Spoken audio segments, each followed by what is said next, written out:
Hey, what's going on? Welcome to another episode of AngularAir. I'm your host, Justin Schwarzenberger, and today we are going to be checking out PWAs and Mobile. We've got a couple panelists with us today. We've got Alyssa Nykel joining us. How's it going, Alyssa? Hey, hey. And we have Mike Brocky with us today. Mike. Hey, everybody. Thanks for tuning in. And our guest today is Sani Yusuf. Sani, how's it going? Fine. Hi, everybody. How's everyone doing? Cool. Sani, why don't you tell us a little bit about yourself, what you got going on, what you do for work, all that kind of stuff. All right. Thank you very much, Justin. Hi, everybody. So I'm Sani Yusuf. I live in England, and I'm I've got a lot of love for the Angular and the Ionic community. So I did recently spend 8 months traveling around the world, kind of learning about what people are doing with technology, especially around Angular and Ionic, across 14 cities. So all the way down to Africa, some parts of the Middle East, in Europe as well. And I did carry on my travels as well. It took me to places like Israel to actually see the development community, which was pretty awesome. And yeah, so day to day, I'm a trainer and also a developer. So I do a lot of NG2, NG1 stuff, mostly NG2 lately. A lot of work in the Ionic community, training, writing, and also like some authoring as well, video courses and some one book in the bank. So yeah, to put it short, that's pretty much me in a nutshell. Yeah, that's a lot of stuff. So I'm interested. What's the community like as you go to these different dev communities? I mean, there are a lot of? I mean, I'm sure there's probably a lot of similarities, but like, what's that experience like? Going, oh, wow, this is how these people are deving over here and over there. Yeah, it's actually eye-opening. It's very, very interesting. Like, I recently wrote, I think last week I had a blog published on the Ionic blog about my travels, which was pretty cool. So I think it should be the latest blog on there, Ionic worldwide community. So it's really interesting. I mean, you go to places where people actually are developing things with like very unique problems, especially when I went to like Nigeria and Africa, and I met a lot of people kind of using Angular and Ionic to develop very specific problems that are dedicated to their own locale.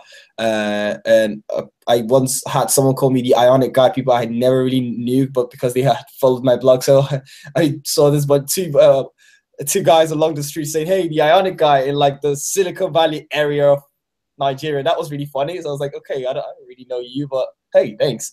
So that was really funny. But yeah, everything's different from what they're developing. Even things like the social media they use to get in touch.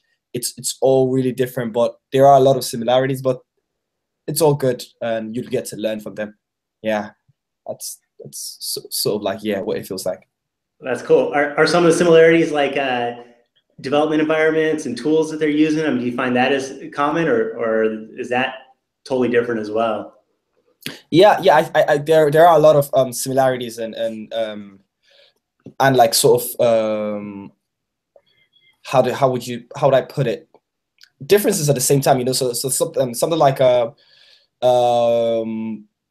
went to like a place like Nigeria, where I saw like people using Firebase for pretty much everything, even like things that it wasn't really meant for, because they were so in love with everything, and then I went to a different city where I saw people loving Couchbase and stuff.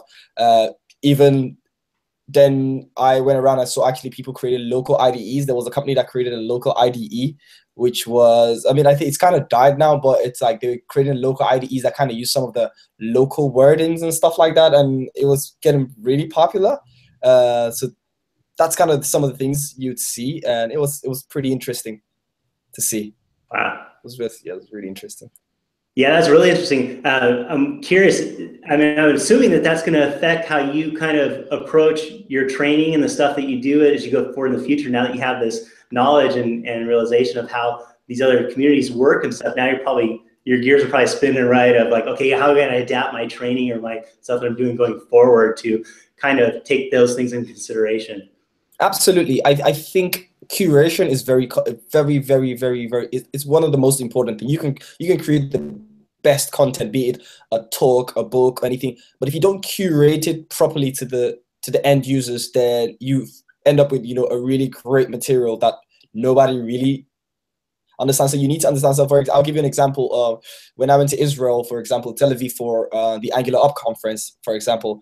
I spent, you know, a good part of 3 weeks listening to like you know, Hebrew music, because I was creating an app that I wanted to kind of like catch the people's eyes, and I kind of had to learn understand some like really, really young kind of hip hop style Hebrew music.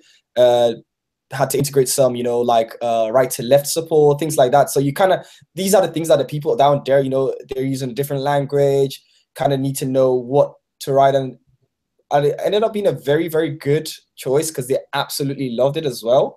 So yeah, curation is very, very key, Justin. I do agree.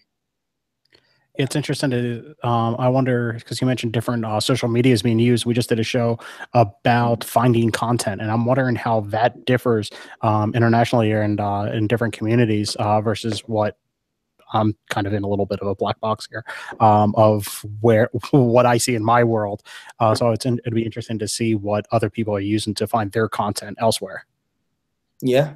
So yeah, that's very true. So I kind of wrote about this as well, and I can just quote from that is, so I was so surprised when I was in the development community in like you know, something like Tel Aviv, for example. You know, that's a very big Facebook country, like city basically. People don't really use Twitter. You know, if in America and like most parts of Europe, especially, you know, the UK, we're very big on Twitter. You know, we all, I'm pretty sure all of us like pretty much watch one another, you know, the Twitter way, kind of someone's retweeted, so you've seen your stuff. But I was so surprised they were more Facebook. And where I come from, Facebook is a bit more personal, if you get what I mean. It's a bit more, you know, you, your friends and your family.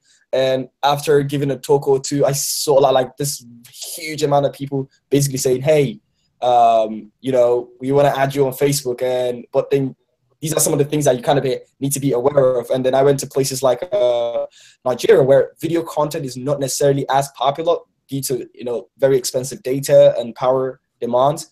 So it makes much more sense. People prefer things that like are a bit more bite-sized. And then WhatsApp is absolutely huge there. You know, people create WhatsApp groups for everything. So these are some of the like the little kind of differences with the mediums that people use that I found really, really interesting. And I guess it always just depends on like how, I don't know, how available like data or network is. Like, I'm sure it's not like the only variable, but I guess it sounds like that's the main one.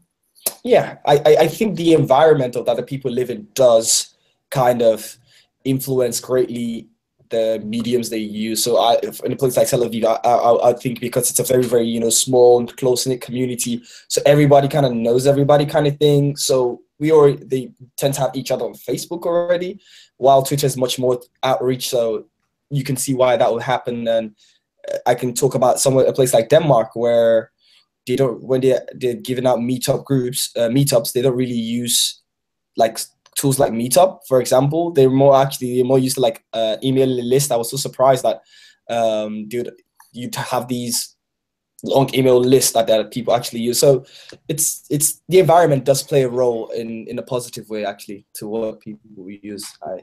That's really true. Man, that's all fascinating stuff. We definitely people need to follow you and listen to how you're going to convey this information over time. I'm sure you're going to be sharing a lot of stuff about your experiences going through these things and different approaches that are going to be valuable for the community to learn about how to take away from what you've experienced. So that's definitely pretty cool. So can I jump in once? So you mentioned that around the world, there's a lot of different bandwidth concerns. Can you talk about how those bandwidth concerns fit into the topic of today's show with PWAs and how that kind of fits in and what PWAs are?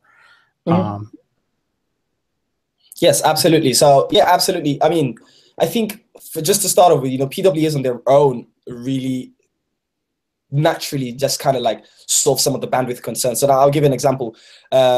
with a PWA, you don't need to install, an application from the App Store. That's one, right? So a country like Nigeria, where people use this app called Flatshare, which I had never seen in my life, where what it does is it allows users to send via Bluetooth APKs of apps they have installed, so that they don't have to actually. So if an app is like 100 megabyte large, right, and you're paying a lot of money for 100 megabyte, with Flatshare, you could just tell the guy, hey, just send that APK for me.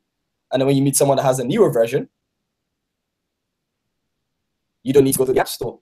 But what you find is actually use the mobile web more than the actual applications they install. So with PWAs, for example, that in that part of the world, that is going to be an absolute plus for them, because now they can just go to a normal website, have that saved on the home screen, and just every time they visit it, they can get the latest version. So saving them a lot of data. And one of the first PWAs to actually come out, like on Google I/O, was actually built in Nigeria by an e-commerce, so like one of the Amazons of Nigeria called Conga. So that was part of the Google I/O and like the PWA Dev Fest. So that's really, really, really impressive as well. So yeah, I think that was the glaring advantage I could see of how in one of those part of the world where that would really be key advantage for them. And how does the PWA solve that?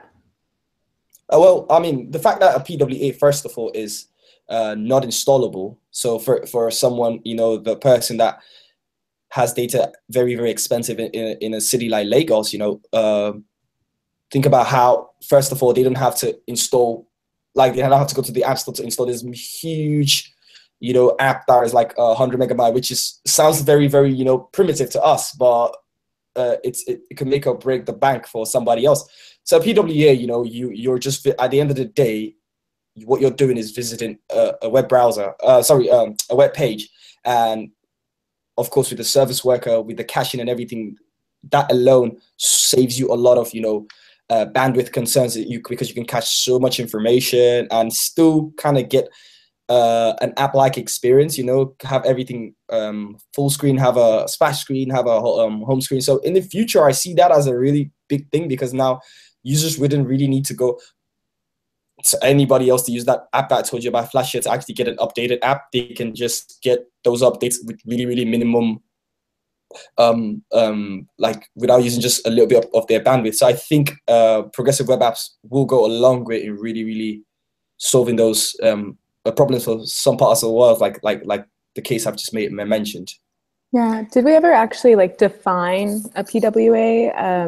I don't know on the show in the past if we have, but there's a pretty cool checklist that Google actually has out of, it's called the Progressive Web App Checklist. And so it covers things like, is it served over HTTPS? Are the pages responsive? Is it available while offline? Things like that. So if you're watching the show kind of in the dark still about what is a PWA, definitely look for that link, or I can put it in the show notes, because I know it's not the term's been around now for months, but some people are still like, what are you guys even talking about? So I thought that might be good to throw out there in case someone's lost.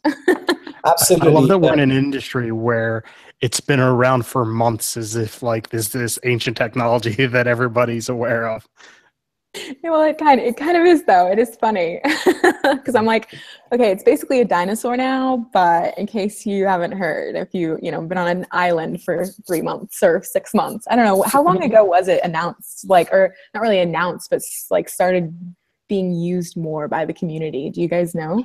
It's been maybe a year max. Yeah, I mean, by the community, the actively, maybe probably less, but in the early available, yes, around a year. And just to add to your point, Alyssa, there's actually a tool called Lighthouse as well. It's a Chrome plugin. It's actually on the PWA checklist. What it does is automatically kind of how it just sort of audits your application to show you how PWA ready your application is. So you can get the Chrome sort of plugin added to your Chrome, and so if you create a web application, it basically follows the Google checklist. It's developed by Google, but it's the application telling you, okay, hey, you're missing a service worker, you're missing a manifest file or something like that. It's a pretty good tool. I've used it and I really liked it. So. yeah, just to add to that. Cool. So one of the benefits, like with the PWA, when we're talking about it, we're thinking, okay, cool, we can take and use that to slow deliver parts of our app, right? So that now, okay, somebody can get to a usable state of our app really fast with a small payload, right? But and so then you're thinking about taking your existing app and kind of breaking it up into segments to pull that off. But the other benefit of it is that they're also receiving only the parts that they're using right over time. So the notion of, okay, they go to this part of your application and they never visit this other part. They don't even get that delivered to them until they actually go and decide to use that. Whereas like an app from an app store, you're getting the entire thing, whether they use parts of it or not, right? Uh-oh, we lost Sani. I'm sure he'll come back. I don't know. What do you guys? Am I on track with that? You guys? Yeah. I think so. And I think while he's trying to reconnect, I think we should just touch on what it means and more so the broader definition of PWAs rather than any of the particular implementation details. Obviously, you can look at the checklist. That's definitely already in the show notes. But the main goals of what you're trying to accomplish is to make your application and your site performant and bandwidth friendly for any number of users and giving a richer experience that's an experience that is closer to a native application feel than it is browser feel.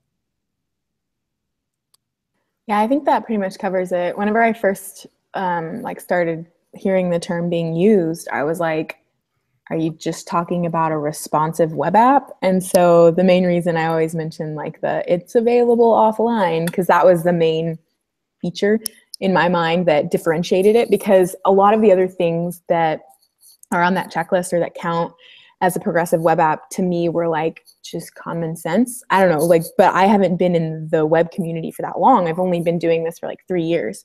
So to me, like all of this is like old news. It's like, yeah, you know, you want to be conscious about that. You want to make sure it's responsive and works on all screen sizes. And a lot of the other things I was like, so people don't already do these things. So I think I don't know, at least the offline and being conscious about like what network or bandwidth are they on? Like, I don't know. I think that's one of the main ones. So is there anything else, Mike, that's like super... I know that there's the ability to, and I know this exists within Android. I'm not sure about iOS, but it allows you to install the web application locally. That allows you to launch it, so it'll install to your home screen so that you can relaunch it as if it wasn't an actual installed application, but it's still just a browser running locally on your device through offline files, as you brought up. Right. Hey, welcome back. Hey guys, yeah, I don't know what happened. It's so weird. We're talking about bandwidth and PWAs and what a great time for the internet to be the internet. Yeah, so we were just kind of going over what a PWA is and what it solves in terms of those solutions of delivery of it, bandwidth, that sort of thing, but also like the sub pieces of it and what we're really focusing on. Yeah, I think we're really on something. I really like the spec for the PWA. You know, I was one of those people that was very skeptic at the first. I was like, is it just going to be another app cache? You know, but I mean, I think I've gotten past the stage where I'm like, it's definitely not going to be another app cache. It's so good that it actually scares me because it's actually pretty huge, like what you can actually do. It's very powerful stuff. And yeah, I really can't wait. Any word of support from Apple? I haven't heard anything specifically. I personally have an Android phone. I know that it's coming. I just don't know the current status of local installs of PWAs. Oh, okay. So what do we need to think about in terms of architecting our applications to be more in line with like a PWA? I mean, is this something drastically different that we're designing our apps for when we're talking about architecting them? Me personally, I think it depends on what. So when I think of PWAs, I think there are, you know, you've got because they're progressive, I also think the implementation of PWA can actually be progressive. So I think there's this misconception where it has to. So if you want to build like a traditional PWA like mobile app, of course you'd want to have like a a very thin shell, so that you have like really quick content that you can pre-cache, and then you want to be very data focused so that you just get the data later on. But also, you have a lot of these. If you check your service worker installed on Chrome, you see that a lot of current web applications that you use today are actually PWA ready, but a lot of them don't really have a thin shell. You know what I mean? They just use the service worker to do some caching and stuff like that. That doesn't make them any less of a PWA application. So I think it does come down to your specific implementation. But if you were to build like a classic mobile, PWA focused application, yes, you definitely want to be focusing on like a thin shell. You'd want to, really serve all your material over HTTPS, because you run into problems if I think I can quote myself on this, but I'm sure you can't cache like non-HTTPS, what's it called, right? Is that correct? I know that HTTPS is a requirement, but I'm not sure about the caching concerns and requirements there. Yeah, so I think I have, because I've had that problem where, when I was developing one of the PWA apps for a conference and a lot of the images were served via HTTP, I had to kind of move it to Firebase storage and have that set over HTTPS for free, and then everything was all right. I think, see. Yeah. So really some of these requirements like must be served over HTTPS is really because it makes logical sense for some of the other requirements, like must be able to be cached. So really it's all like logically fitting together, not just some weird, you have to have it this way, but it kind of all lines up towards the end goal of WoW offline. All right, that makes a lot of sense. All right, you want to show us some stuff? Yes, so I do have a couple of stuff I want to show you. I have just quickly 3 stuff I want to show you. One is kind of a PWA. I might have broken it in the process, but that's all right. Well, the second, I haven't gotten around actually making it PWA ready yet. Then the third is actually wasn't developed by me. It was developed by Justin Wills, actually, of Ionic. It kind of showcases a new feature. So let me just get around screen share. Let's say I want to screen share. So can everybody see my screen of like a recursion of myself? Yep. Okay, so this is much better, right? Yes. Okay, so the first one I'll show you is, of course, this very nice application. I think this is PWA ready. So I'm not going to try to claim credit for it. This was developed by Justin Wills. We've been begging him to push the code. He's just pushed it in the last hour to GitHub, so you can actually go get it. And what it uses is actually, so I can just, it's an Ionic application. And what it uses is one of the latest basically features of the browser, the get user media feature from the navigator, where you can actually get a stream of video or a picture. So I'm not sure it's actually going to work on the browser itself. We might not be able to take a picture. So these are different views. By the way, are there any Ionic fans in the house? I'm sure we have some. I haven't used it personally. Okay. Anybody else? Okay. I played with it a little bit, but it was Ionic coinciding with AngularJS 1.x, not the new stuff. Yeah, so this is built on Ionic too, and it's really cool because what you can see here is actually without using any Cordova plugins or anything, just literally with the browser, I'm able to like get a video feed of myself. So I think this has been like, cameras have been a very, very pain point in browser technology. You know, we started off with things like where we had to use what's it called, Flash, to now where we can actually query the camera. But now we can actually get, hopefully in the near future when this comes fully standardized, we can get user stream, so you can have things like a possible Snapchat actually being built fully with the web. So I think this is really, really cool, and it's not really much. It doesn't really do much. It's just to show this pretty nice progressive web app. You can actually fiddle around with some of the settings, play around with the zoom settings and stuff like that. Just pretty simple. I mean, to get this to work with a PWA, when you create a no Ionic app now out of the box, you actually get a service worker and a manifest.json, so which is pretty good. What he's trying to do is just pre-cache some stuff. Yeah, and some other things about PWAs that I even don't know how to use. So any questions for this particular app would have to go to Justin. I do have one quick question. So Yes. one of the requirements for PWAs is to be able to cache and serve over HTTPS. How does that affect the cacheability and testing in a dev environment? I actually would. I'm not sure. I actually know the answer to that particular question. Justin, maybe if or Alyssa, anyone got any clues to that? Nope. It's a question to be answered another time. No problem. Yes. Maybe the internet has an answer for us. Certainly. Google. Say that again? I was like, I know, I'm like Google. Yeah, so hopefully Okay, so really quick rundown here. Like, so you've got this Ionic application, right? That's going on. You're using it's using Ionic here to do all the rendering, right? Yes. Okay, so that's allowing us to target multiple environments, right? We're talking iOS, Android, but also the web.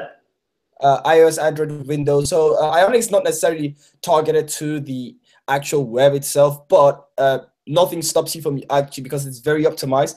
So they don't tell you to target because they're targeting hybrid apps. But I can tell you right now, I'm actually working on projects that use Ionic on the browser itself, because it's pretty well optimized for performance. You can actually decide if it fits your use case. You can actually even decide to use it on a mobile web application or even like a browser-based application. Depends on your use case. You just have to be aware. But yes, it does let you do all those things and so. Okay, cool. So if this is, I think everybody cool with the first application, I could just go to the next one, which is so Tel Avivo. This window. Let me just make sure. So I'm not really great. Actually, sorry, let me jump back real quick. So you were capturing the camera with the help from the Ionic code, correct? No, so that camera is actually with a new standard being proposed by Google for getting user media, so you can actually query the live feed of the actual camera with web. So there are no Cordova plugins there, no Ionic code. It's just literally web code. Okay, so that's something that we could potentially do, and if we have an Angular app that we're just doing a web app for. Yes, yes. Cool. So right now the standard is not final, from my understanding, but yeah, you can play around with it if you have the latest versions of Chrome. Yes. Cool. Thanks. Okay, so let me just make sure I've got the latest version of this particular application. So let's just see yeah, okay.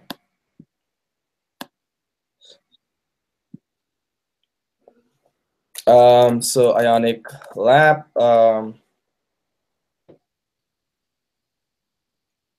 So this is an app I actually demoed in Angular Up in Tel Aviv.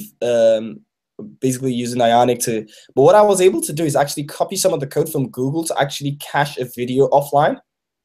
I think I might have broken that actual feature, but I'll try to. Okay. The problem is normally I would turn off my Wi-Fi right here and actually kind of play around with it. But I mean, considering our case, that might not necessarily be a good idea. Yeah, but there's a video out there of me live on stage, turning off my Wi-Fi live on stage and warning the users that this could hardly go wrong. And if it does, it's not my fault. You can blame someone in the Angular team and, I don't know, someone somewhere that has nothing to do with it. Yeah, so basically this just shows, I kind of created a progressive web app that was like a tourist application. I was like, if I'm a tourist, I want to know places to visit and I don't need internet to do that. And I went and copied actually a code to actually kind of like play live a very nice hip hop video, sort of like a Jewish hip hop video, and I was able to do things like this. So you could just enable Hebrew and then switch everything to the right to left. And So basically, I was like, these are the 5 most important questions for me. You know, how do I get food? How do I get to the street where my hotel is? If I want to buy something, how much something is, and if I want to get a power adapter, because the power adapter in Israel is different for the one in the UK. And in case the person doesn't understand English, I could just switch to Hebrew. And I wanted this to work offline, so you can like scroll with a bunch of places and do stuff like that. So and this was just to clarify for people, yes. like these PWAs are really special in the fact that you're showing all of them on different, like on Windows, Android, iOS at the same time, but that's not necessarily a requirement. Like if we were to zoom in on the iOS window and make that full screen, like that in and of itself is the PWA, right? Like, Yes. just so that we're being clear. Okay. Yeah, yeah, probably should have made that clear. Just using the whole Ionic Lab feature, by default it does this. But yeah, so this was one of like probably my real first exposure with P, and I can actually show you some of the code and actually explain a little bit of it better. So of course you've got your manifest.json file, because to work with a PWA you need 2 things, which is, you know, a manifest.json file and a service worker. And the manifest.json file is sort of like exactly a manifest. You can set a name, you know, some logos. It has like a ton of features which are listed on the Google like PWA kind of page. You can do all of that, and then you've got the service worker. So what I did on mine is PWAs don't automatically like number, like we probably already all know this. They don't version their cache, so you have to come up with your own versioning system. So I created 2 caches, one for prefetching and one for read through, so subsequent caching. And so I have like a bunch of things I'm prefetching, you know, things like my fonts, things like my, you know, polyfills, you know, my main JS. These are things that would really change a lot. So I want to prefetch them as early as possible and just get them once, so that the very next time the user is accessing this application, it just kind of loads up really, really quick. And to actually show that you could also prefetch a video file, just not non-HTTP like JSON type, I did this as well. Although I would recommend that if you're caching something like a media, you should probably be using like IndexedDB-ish or a different form of, which is like accessible via the service worker, because the service worker doesn't have access to the DOM. So I would recommend that actually, but this was just for show. So in the install function, you do all this, you do all the, you know, the prefetching and save that. And the activate function, you kind of make sure that you're not serving, and if this is a new version of from the version number has gone up, and then you want to delete the old ones and make room for the new ones, and then in the activate you can kind of carry on with that. And then this bit of code, if I told you I knew everything that it did, I'll be lying, because I kind of just copied most of it from the Google video demo.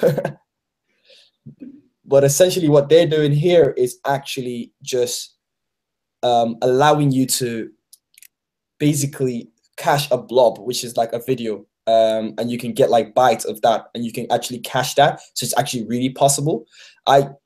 My rule of thumb is I prefer to cache, if I wanted to cache like a video, I'd prefer to cache it like with IndexedDB or something. That way I have access to it in the DOM, even though yes, you can still talk to the service worker. It's just my preference. So, but this is so I kind of make sure if this is a blob, I cache it the right way. If it's not a blob, I just cache every other thing. You probably shouldn't be caching every other thing. You want to maybe find a way to set headers from your code to know that, okay, this is what you want cached, or there are a lot of ways to go around that. You might want to intercept the HTTP request.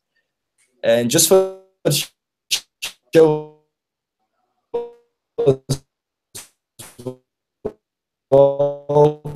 for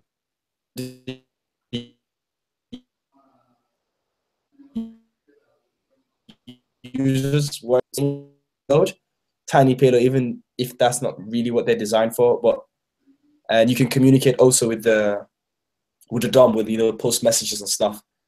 So nothing really fancy, just a lot of lazy stuff that I mostly copy from the Google page, which is always good to do. So you found that you're having to write a lot of this caching code, and is that like the norm now, or do you think we'll get to a point where maybe that's some boilerplate stuff that's like automatic for us in some form or fashion? I think so. I probably wouldn't think. I think the same way we have, you know, jQuery came because we had a lot of code we were just rewriting with JavaScript, and then someone somewhere is probably going to create a GitHub page, and people are going to start like a service worker boilerplate war on GitHub, you know.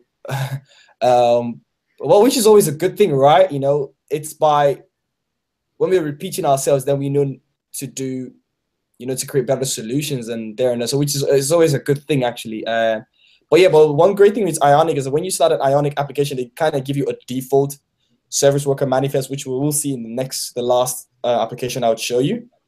They do that by default for you, so you don't really need, you just kind of don't really need to do much to actually get a PWA to work by default. Cool. Okay? Yeah. Ready to see the final app? Yeah. Absolutely. Okay, so the final app is called, I hope I don't get any copyright for this. It's called Netflix. So if anyone from Netflix is watching, I promise you, I don't share my password. So this application actually was over Christmas because I don't really celebrate Christmas. I was a bit bored and I saw this great, I can actually quickly show you Medium post about this great design by a very nice guy. So just to make sure I kind of give a shout out. If I get the right, okay, so I'll have to find that link for you, but basically there was, you know, this great guy that just created this design for a Netflix application. Okay, something seems to be wrong. Okay, so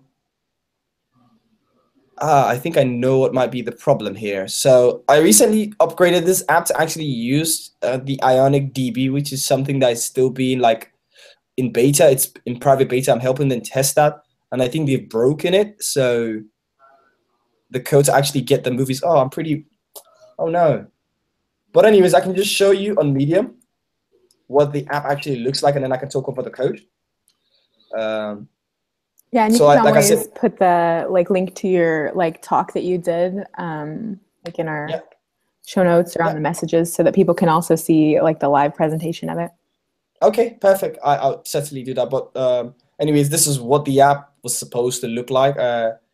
It's just like literally a Netflix application that you click a movie, the background of a movie. Pretty cool, actually, from the design. And like I said, over Christmas, I saw great designs from a guy called Fosa, and I kind of just implemented with Ionic and made it open source. But it's also service worker ready. So this is what the default service worker, like when you create an Ionic app, would come through. You can have like the activate function, some of like the functions you use, the fetch function, and just a very simple skinned sort of like service worker, and a manifest a JSON file that you can actually just change on your own. So yeah, that's pretty much it. This will be the 3 applications. Any questions from like anyone viewing now? Taking a look here. Mike, have you seen anything coming through? No, just the only question that I'd seen was more so surrounding the debate of, for development purposes, if people should be choosing a native application or a hybrid web application.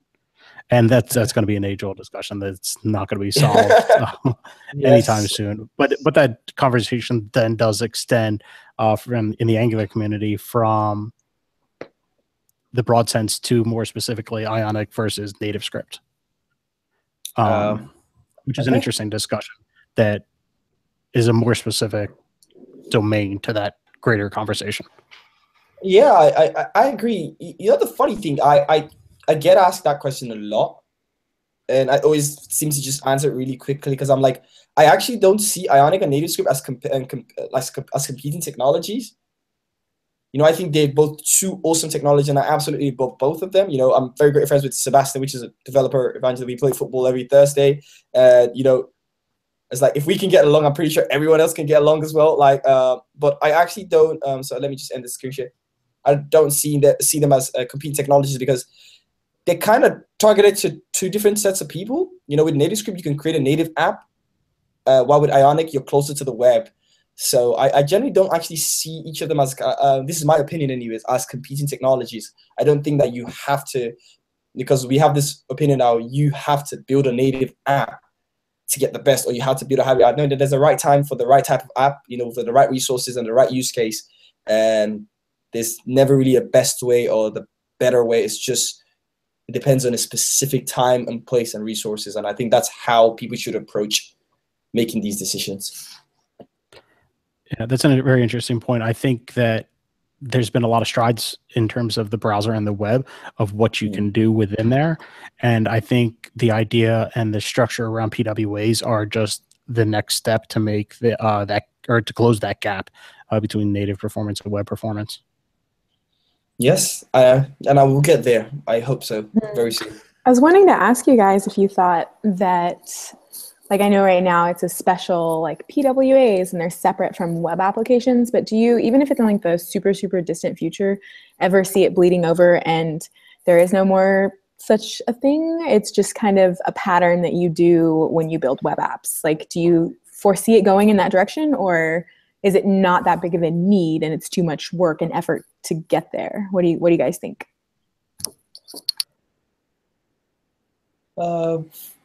Me personally, I think for the foreseeable future, say the next, you know, short-term future, I think it'll be a case-by-case basis. I still don't see the web becoming, every time you're building a web application, you're making it PWA ready. I think there'll be a lot of times where people just don't have that need. You know, my app doesn't need to work offline.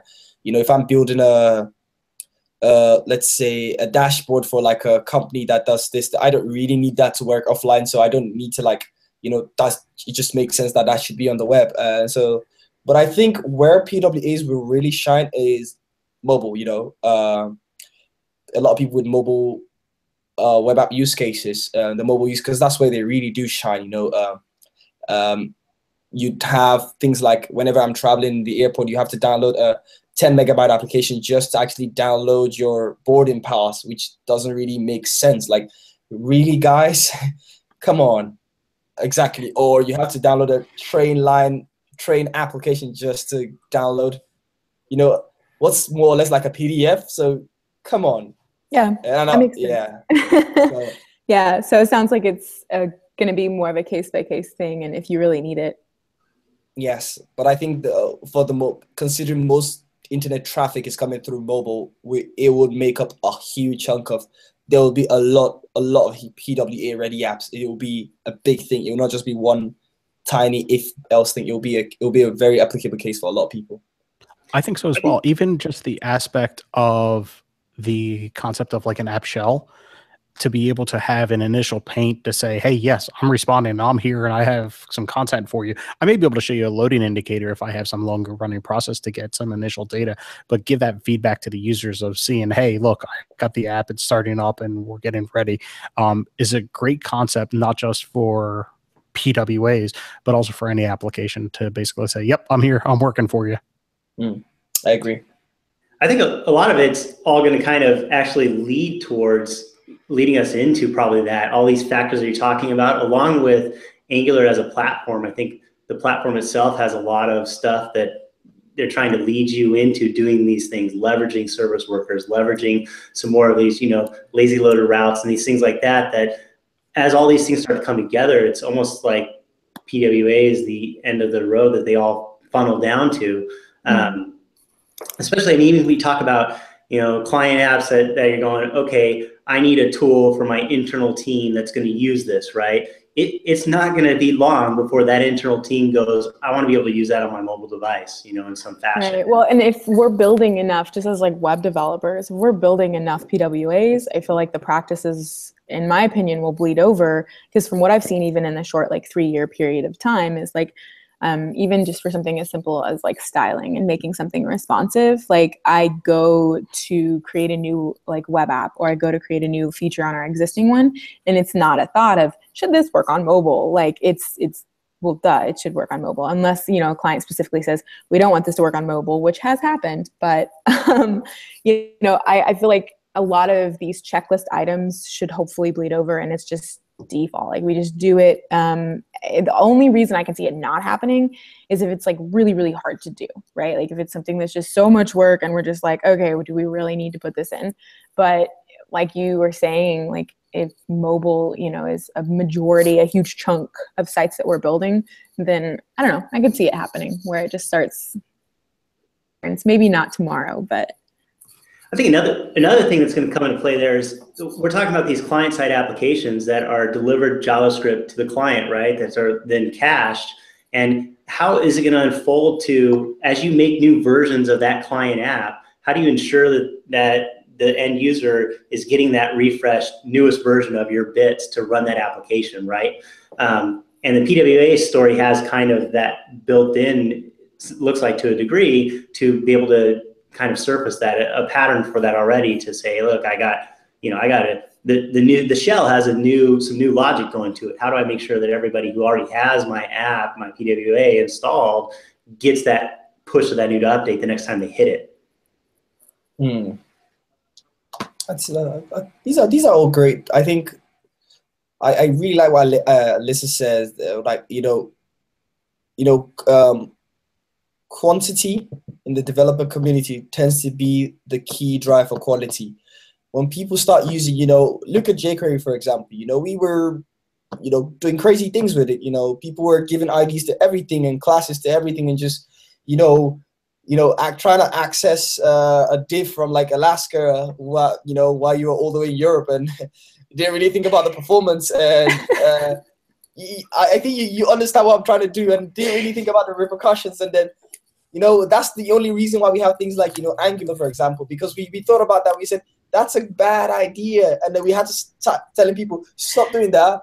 And then we had Angular 1, where everyone was doing things, people were just killing the scope digest cycle everywhere. And then we thought about that. We said, that's a bad idea as well. Now we want to go component architecture. God knows what next Igor is going to be like, hey, there's no more scope. Maybe he's going to be like, no more component and no more factories. I hope not, but... Yeah, so, I think Justin's right, because like if Angular and that community and that framework start going in that direction just innately, then I think it could definitely, So because we will get hurt, and then we'll start to do things better and better. Yeah, I love what you said about accessing, trying to get a div from Alaska, and you're in like it's like people just just do things, crazy things. We know the pain. We've suffered through it, so that's why. Yeah. Totally. It is totally true. Hey, so Sani, why don't you tell us a little bit more about other talks you've done, talks you got coming up, other training courses and stuff? Let's plug some of your stuff here. All right. So I was just kind of breaking out with what I'm doing now and the things I'm going to be doing. So in terms of things I'm currently working on. So I'm actually currently working on an Ionic course with Linder, and it's taking forever, but hopefully that will get done. And so no promises, but there are. I've started blogging again on saniyusuf.com about Ionic and Angular. I wouldn't say Angular 2 before. Maybe Mishko and Igor might be listening and hear me say a number after Angular. They would really be happy. So Angular, and the next, then also I'll be traveling still. So I hopefully will be at NG Vikings in next 2 weeks in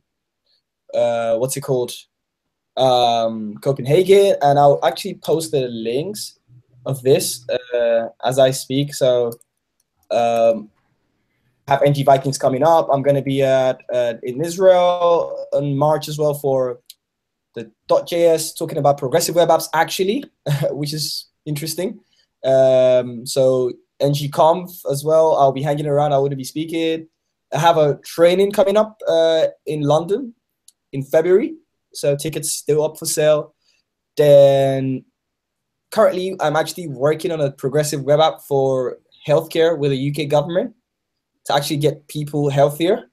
So it's a very, very progressive web app use case as well. We we're working with these people that kind of help people get back into work, with and what we realized is that they had a lot of huge, these caseworkers had like huge laptops that they were carrying, and they were working on the train, and they had to like meet these clients and write stuff on the paper, and it was really primitive. So we thought about creating like a mobile a web application, but also not just for their tablets and their browsers as well, but also for like, make them PWA ready. So if they went to a client and they were trying to get the information, that could work offline, cache securely, and when they had internet, that would really. So these are some of the things. If you just keep in touch with me on Sani Yusuf, my Twitter, my DM is open all the time. Follow some of the very not interesting things I write. And yeah, and what's your Twitter handle? It's Sani Yusuf, so it's SaniYusuf. That's my handle everywhere. If you find anyone using that handle, let me know so I can sue my trademark. Exactly. So I'm just gonna post the links I talked about on the Slack channel. Cool. Yeah, we'll throw those up in the episode notes and get those out there. Yeah. Got a lot of stuff going on. Definitely a lot of interesting content. People need to be following you, keeping an eye on what you're doing, because it's definitely worthwhile stuff. Thank you very much. Cool. Let's wrap this thing up. We'll get to picks. So normally we do these picks at the end. Anybody, Sani, do you have anything that you want to share other than the stuff you just shared? I mean, that could be your pick too. It's fine. Oh, I think I've pretty much covered it all. Perfect. All right, Alyssa, what do you got? I've been like really addicted to this game called Egg Inc. And there's 2 links I just posted, one for like the App Store and one for Android, the Google Play Store. But it's this game that's all about chicken farming, and you like have to basically try and have the best chicken farm in the whole world, and it's addicting. Just so you know, there's even things where you can build like an egg Kia. There's all these egg puns. It's hilarious. So yes, if you are in need of a distraction from the stress of the day, I definitely suggest this game. But yes, that is all. Sounds like awesome. Not sure about the cholesterol level. Mike, what do you got, Mike? 2 things. One, it was just announced, I believe it was yesterday, that the Angular Fire plugin for Angular development now supports Firebase storage, which is a nice addition there to be able to store larger information outside of the real-time database. And also yesterday, Minko, Getchev just released get the right name here. Injection.js, which allows you to do essentially Angular dependency injection outside of Angular applications. So if you want to stand up, say, a Node application for your web server, but you want to use dependency injection, it's the only dependency I believe is on Reflect metadata, but it allows you to do dependency injection outside of Angular applications without requiring Angular. So go and check that out. Interesting. Awesome. We actually have a show later where Jeff is an episode where Jeff's going to be back on with us, and we're going to be talking about DI on the server. So that's an interesting topic. I also have something from Minko, and it's an article. He's got a lot of airtime today. Distributing an Angular library, and it talks about if you're going to build an Angular library and how to package that up and to think about that. So a really good resource there. So we'll share that.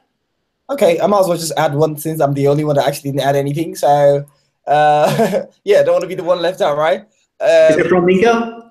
No. So this is something I've actually been working on. It's basically 4-way data binding in Angular. We actually have that in our app because how Firebase has 3-way data binding. Having your model view and your server. Well, we've been able to hit some stuff with PouchDB and Cloudin to actually have 4-way data binding. So you actually have an offline database, sort of like Firebase storage, but a bit more advanced because you can actually query an offline database and write to it and read to it completely offline, and then have that sync automatically with revisions and everything. So I'm trying to create an Angular library for that because you kind of have to do the vanilla JavaScript way with PouchDB and any CouchDB-based server. So that's something that's really interesting, and yeah. As soon as you publish that, we're going to schedule you to come back on and talk about that. That sounds awesome. Okay. Yes, Might be next year. Definitely let us know, keep us in the loop on that, because that's super interesting. I certainly will. Certainly will. Certainly will. Awesome.